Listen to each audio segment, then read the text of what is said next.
உங்கள் தந்திவன் தொலைக்காட்சியில் சின்ன திரையின் சிங்க பெண்கள் மாலை 7 முதல் 8 மணி வரை காணத் தவறாதீர்கள்.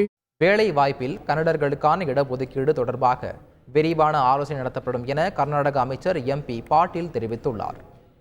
கர்நாடகாவில் சி மற்றும் டி கிரேடு அரசு பணிகளில் கன்னடர்களுக்கு 100% இடஒதுக்கீட்டை கட்டாயமாக்கும் புதிய மசோதா குறித்து கர்நாடகத்தைச் சேர்ந்த தொழிலதிபர்கள் தங்கள் அச்சத்தை வெளிப்படுத்தினர்.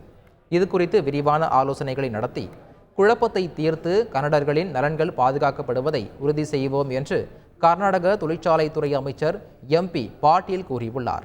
இந்த மசோதா தொடர்பாக யாரும் அச்சப்பட தேவையில்லை என்றும் விரிவான விவாதம் மற்றும் ஆலோசனை நடத்தப்பட்டு குழப்பங்களுக்கு தீர்வுகள் வழங்கப்படும் என்றும் தெரிவித்துள்ளார்.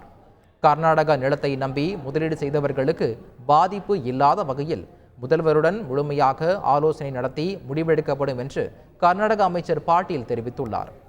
உங்கள் தந்திவன் தொலைக்காட்சியில் சின்ன திரையின் சிங்க பெண்கள் மாலை 7 முதல் 8 மணி வரை காணத் தவறாதீர்கள்.